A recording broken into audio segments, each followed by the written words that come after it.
akan menuntut kebukaan ini dan kritikan kepada kerajaan. Maksud pemerintah kita, proses kita sekarang adalah pemerintah Malaysia. Maksudnya pemerintah Malaysia. Putrajaya. Ya. Pertanyaan ini lebih serius kepada usia kita dalam ke-13 lah. Saya ada satu cabaran kepada Dr. Mujahid berkaitan dengan fitnah, dan mungkin ini juga satu cabaran bagi pasti PAS lah. Apakah dengan perkembangan Dewan Himpunan Penyokong PAS, kemungkinan PAS akan membuka calon-calon kepada non-Muslim? Jadi itu mungkin satu soalan yang mungkin kita akan banyak bicara dalam program. Jadi ini mungkin ya, manakah mungkin PAS mungkin saya kebesaran kan. Saya pasti bahawa saya akan membincang perkara ini, atau mungkin bahawa sebagai nasional akan mengusip PAS tentang calon-calon yang ada di Himpunan. Satu soalan lah ya.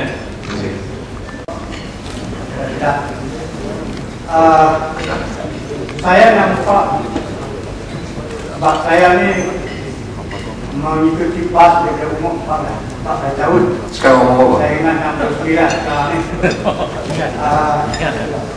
Belum lagi tuan guru dikira sebagai tuan guru. Saya nampak PAS dulu dengan PAS sekarang sangat berlainan, dan ini menyebabkan keyakinan, kepercayaan saya terhadap PAS semakin menurun. Kalau dulu dalam tahun 60-an, 70-an, 80-an, perjuangan PAS untuk nak menegak Islam sangat kuat, sangat keras, sangat tegas. Tetapi apabila penghalangnya daripada Dr. Mahathir tentang hukum hudud digagalkan, kemudian PAS ini berikut-ikut pula dengan pakatan, maka suara kelantangan kesungguhan nak menegakkan hukum agama itu, syariat Islam itu mengendur.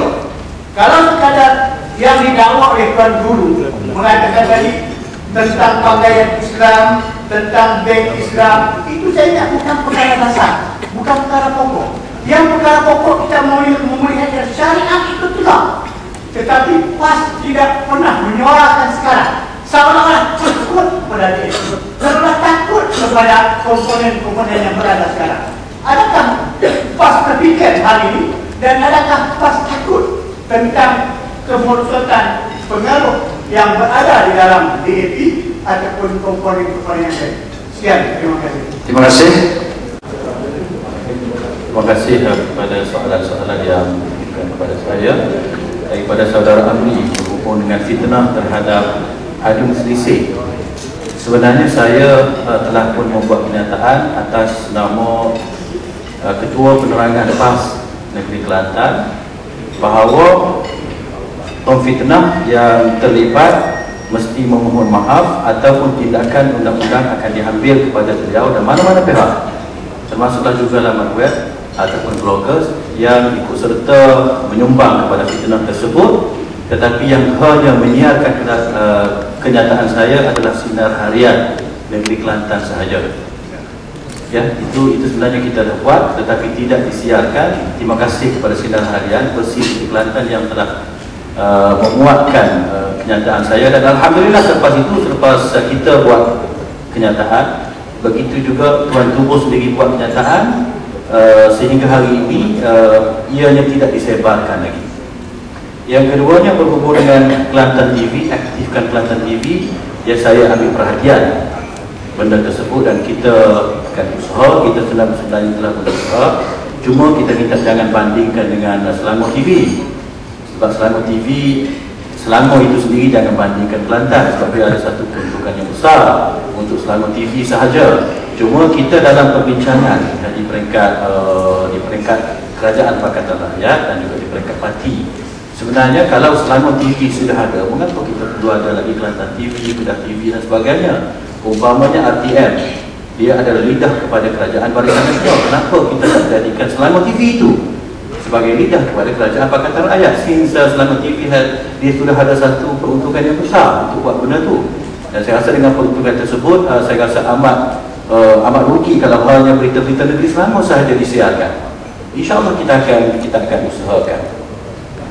Adakah PAS juga tak menerima kritikan bloggers? Contohnya apa yang berlaku kepada Adukan Tuna 2 minggu yang lepas. Sekiranya kita faham bahawa bloggers ini sebenarnya ramai yang menyokong kerajaan Pakatan Rakyat. Tinggal lagi oleh kerana kebebasan, mereka juga ada berhak untuk kritik. Tapi tuan-tuan, kritikan yang pedas sebenarnya bukan daripada PAS, tapi berdatang daripada rakan bloggers juga. Jadi tuan-tuan, kalau ada kritikan daripada rakan bloggers yang menganggap bahawa bantuan bloggers yang mengkritik itu dicop sebagai UMNO dan sebagainya, ia bukan pendirian PAS, bukan pendirian kerajaan. Ia pendirian rakan-rakan tuan-tuan dalam blog yang lain. Jangan tuan-tuan ambil bahawa ini lidah rasmi PAS, tidak. Ya, orang lain, tuan-tuan ada pandangan sendiri, orang lain pun ada pandangan sendiri. Ya, saya nak tegaskan bahawa itu bukan pandangan rasmi parti, bukan pandangan rasmi kerajaan, tetapi pandangan daripada rakan bloggers yang lain. Terima kasih, itu soalan yang ditujukan kepada saya. Rakan-rakan Esko, rakan-rakan bloggers sekalian, saya nak respon kepada satu soalan yang dibangkitkan oleh kekanda saya daripada Kedah, Azuzi Abdullah, orang sastrawan yang saya cukup hormatilah. Berhubung dengan kes Hudu, ini mungkin saya sebagai seorang peguam mungkin boleh beri pandangan sikit lah mengenai kes Hudu ini. Kes Hudu ini sebagaimana yang saudara-saudara maklum adalah satu enactment Kanun Jenayah Syariah 2 1993 di Kelantan, yang kita panggil enactment hudud lah. Ini sebenarnya tak ada nama hudud situ, yang mana kandungannya adalah berteraskan kepada undang-undang hudud yang ditetapkan oleh Islam, yang mana di dalamnya ada hukuman untuk membunuh, berzina, menuduh orang berzina, qazaf, dan juga ada peruntukan untuk mencuri, merompak dan sebagainya. Okey, dari segi pelaksanaan hukum hudud di Kelantan, untuk makluman saudara-saudara, memang enactment ini sudah menjadi undang-undang dan masih lagi menjadi undang-undang yang belum lagi dimansuhkan. Dengan kata lain, bila Dewan Undangan Negeri Kelantan meluluskan enactment ini dengan sepenuh sokongan penuh, termasuk pada masa itu ada 2 orang wakil rakyat daripada Barisan Nasional, iaitu yang melompat. Tahun 1990 kita menang 39 kursi, tapi 2 orang melompat, iaitu Adun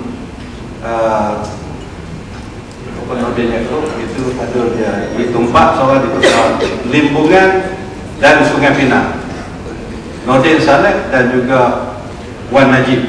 2 orang juga sokong tolak speaker pada masa itu. 38 menyokong, tidak ada yang membangkang. Dan apabila dilulus oleh Dewan, Kepala Tuli Yang Mulia Sultan Kelantan pada masa itu memberikan royal assent, memberikan perkenan diraja. Jadi dengan kata undang-undang itu masih lagi menjadi undang-undang di Kelantan, tidak dibatalkan tetapi tidak dilaksanakan. Kenapa? Itu persoalan. Kenapa ini? Mungkin yang berhormat Tuku boleh confirm, ataupun esko-esko lain boleh confirm bahawa pendirian kerajaan negeri pada masa itu adalah dalam 2 keadaan mudarat. Kalau dalam apa ni kaedah usul fiqh, irtikab akhaf ad-darurain, mana di antara 2 mudarat yang ada, mudarat tu boleh tanya orang lain, apakah ancaman pada masa itu pada kerajaan negeri kalau laksanakan hukum itu, apakah halangan, apakah cabaran-cabaran yang ada pada masa itu kita tak dapat laksanakan, tetapi ianya tetap dilaksanakan dalam bentuk yang lain. Umpamanya dalam bentuk hudud tak boleh dilaksanakan, tetapi undang-undang lain dapat dilaksanakan. Dan saya bagi contoh lah, nak bagi contoh, satu contoh yang menunjukkan kalau kita laksanakan juga hudud ini mungkin ada ancaman besar kepada kerajaan negeri. Saya beri satu contoh. Dalam tahun 1990-an juga berlaku di Majlis Perbandaran Kota Baru, kita buat satu undang-undang kecil, satu bylaw di MPKB pada masa itu belum Bandaraya Islam.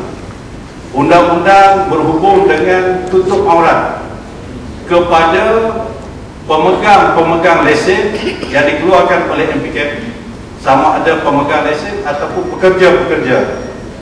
Sampai satu ketika seorang pekerja wanita di sebuah premis kedai foto, saya tak nak sebut nama dia lah, mungkin semua boleh ingat, kedai foto yang terletak di Jalan Padang Galuh, Kota Baru. Pekerja dia tidak pakai tudung. Di bawah undang-undang kecil yang ada tu, kita boleh saman dia. Kita saman dia, kita boleh turunkan signboard di kedai dia, dan itulah yang dibuat oleh MPKB. Kita saman pekerja dia, kita turunkan signboard. Bila kita turunkan signboard, pengusaha kedai ini yang bangsa Melayu beragama Islam, nama pun cukup baik, saya tak sebutlah nama, telah bawa kes ini ke Mahkamah Tinggi, mencabar bahawa tindakan MPKB di bawah undang-undang kecil tutup aurat ini bercagah dengan peruntukan perlembagaan di bawah bab hak asasi manusia, fundamental liberties. Saya nak beritahu, saya pada masa itu berada masih dalam praktis. Nasib baiknya kita, hakim yang arif, hakim Mahkamah Tinggi pada masa itu, dia sendiri ini mungkin ada roh Islam. Dia beritahu kepada yang saman MPKB, kamu ni orang Islam ke? Boleh hakim tu kata macam tu, kamu ni orang Islam ke? Orang nak buat benda macam ni, kamu nak saman nanti. Atas apa reason sekalipun, saya sebagai orang Islam, saya kata tindakan kamu tidak betul, menyebabkan pengadu ini bersetuju untuk selesaikan kes itu di mahkamah. Bukan kata tarik balik, dia tak tarik juga balik kes itu. Hakim dia tak sanggup untuk mendengar kes itu. Kerana kalau dengar kes itu, saya yakin dan percaya, berdasarkan kepada undang-undang yang ada di Malaysia ini, apa yang dibuat oleh MPKB bercanggah dengan perlembagaan negara, bercanggah dengan perlembagaan persekutuan. Itu confirm. Sebab itulah hakim itu kalau boleh dia tak nak dengar kes itu. Dia tidak nak bersubahat bahawa dia buat keputusan undang-undang yang berteraskan kepada Islam ini bercanggah dengan undang-undang negara. Itu yang dia nak buat. Itu yang dia terpaksa buat kalau diteruskan kes itu. Atas dasar itu, MPKB kena bayar compensation, kena bayar ganti rugi sejumlah tertentu untuk semata-mata selesaikan kes itu. Itulah gambaran sikit tuan-tuan kalau sekiranya undang-undang hudud dilaksanakan, dan boleh jadi kerana itulah kita kekal 20 tahun. Yang keduanya saya nak komen sikit mengenai Teluk Bahang tadi dah, Saudara Amri. Semasa Terengganu diperintah oleh PAS, ramai orang membandingkan kerajaan Kelantan dengan kerajaan Terengganu. Kerajaan Terengganu lebih baik, kerajaan Terengganu PAS ni lebih Islamik, lebih tegas, lebih kuat melaksanakan penguatkuasaan dan sebagainya, boleh kontrol pegawai kerajaan. Kerajaan PAS Kelantan ini lemah. It's a weak government. Itu yang dikatakan oleh setengah-setengah rakan-rakan kita lah. Tapi alhamdulillah yang Mahkamah Teguh kita tahu apa yang dia perlu buat dalam melaksanakan pentadbiran dan juga pemerintahan. Dan akhirnya saudara-saudara tengoklah yang dikatakan tegas dan baik ni, with due respect, saya bukan kata nak blame, tapi when you are comparing, apabila kita membandingkan antara dua perkara dalam suasana kedua-dua itu berbeza. Nak bandingkan Kelantan sebagai Naib Berhormat Tentang disebut tadi Kelantan dengan Selangor, adakah itu satu yang comparable? Begitu juga dulu nak bandingkan Kelantan dengan Terengganu, suasana di Terengganu lain, pada masa itu suasana di Kelantan lain. Itulah respon saya, dan saya minta maaf kalau ada yang tersilap. Assalamualaikum.